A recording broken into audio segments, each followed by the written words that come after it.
Yeah, one of the things that people always have trouble with when it comes to setting their goals is the little failures. And there's always little failures as you move along in the process. What you want to do is you want to make sure that you're learning from the failures, and that's called a learning loop. A learning loop is where we try something, we figure out what we could have done better, or what was successful about our approach, what was not successful about our approach, and what we'd want to do differently next time.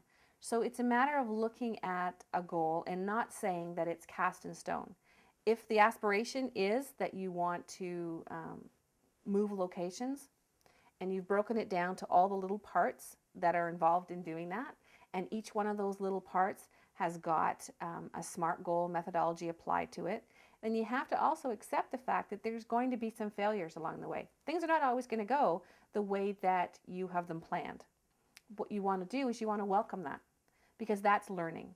And when you put a goal in place and there's a little bit of a problem with it, have the attitude that, okay, that didn't work so well, we're going to see how we can do that a little bit better. And that way you're always learning and you're always moving ahead. You may not be achieving that portion of the goal at that specific moment, but you've learned something and you now know how to put the goal together in a better way for next time. So that's really important, is the understanding of how a learning loop actually contributes to your success.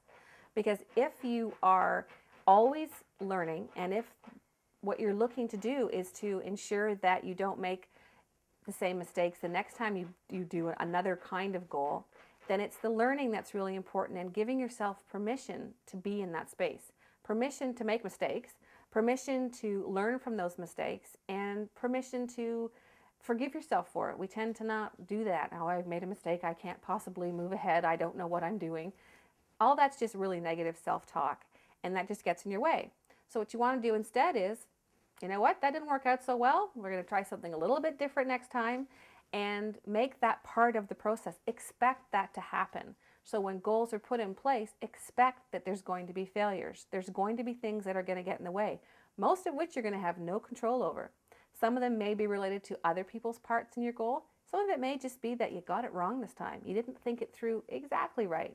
But that's okay, because now you know more to move forward with for the next time. So whenever I talk to my clients about working with goals, we always talk about what's going to go wrong. Where are we going to run into some troubles, and what haven't we thought about? And when that does happen, how are we going to deal with it?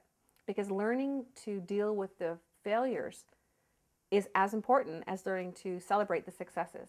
Both are learning, and it's all about learning. It's not a static thing. No goal is static. Every goal has forces that are worked, that we put upon it, that the environment puts upon it, things that we can't deal with. And we have to understand that to be successful, we're going to have failures along the way.